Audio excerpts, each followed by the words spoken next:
lagi dengan Mimin yang akan membahas mengenai virus. Pada saat ini, dunia sedang digemparkan oleh adanya virus COVID-19. Nah, teman-teman, tahu gak sih apa itu virus? Nah, untuk yang belum tahu, disimak baik-baik ya, Suter. Keberadaan virus mulai diketahui sejak penemuan Adolf Meyer, seorang ilmuwan Jerman pada tahun 1883. Meyer menyelidiki penyakit bintik kuning pada tanaman tembakau yang bersifat menular. Ekstrak daun tembakau yang terkena penyakit bintik kuning yang disuntikan pada tanaman tembakau sehat ternyata menularkan penyakit bintik kuning. Penelitian itu diulang oleh Dmitri Ivanovsky pada tahun 1893.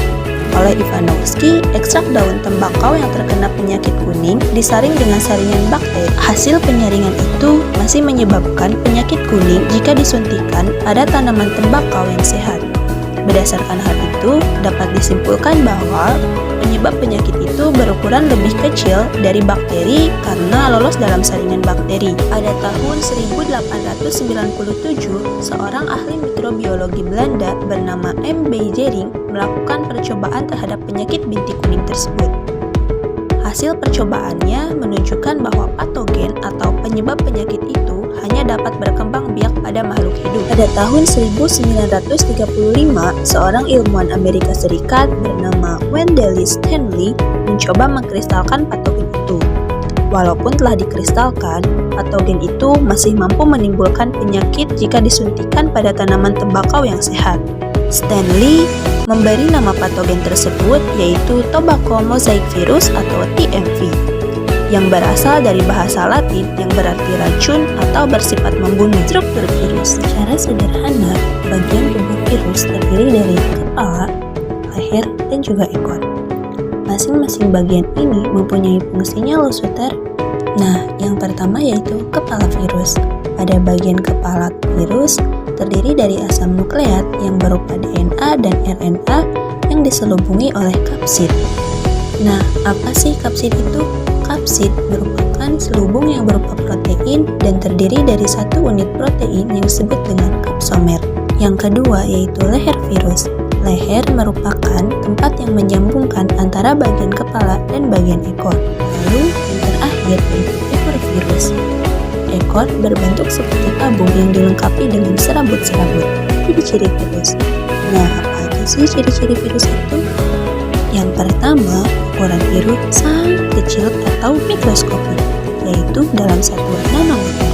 Jadi, partikel virus umumnya tidak terlihat tanpa menggunakan alat bantu yang berupa mikroskop elektron. Yang kedua, virus disebut sebagai makhluk peralihan antara benda mati dan makhluk hidup. Yang ketiga, virus dapat dikristalkan sehingga disebut benda mati. Dan yang keempat, dapat berkembang biak dan memiliki asam nukleat sehingga disebut makhluk hidup. Nah, virus mempunyai bentuk yang sangat beragam loh, Suster. Yang pertama, berbentuk batang, contohnya TMV atau Tobacco Mosaic Virus. Yang kedua, berbentuk batang dan berujung oval seperti peluru, contohnya Rhabdovirus.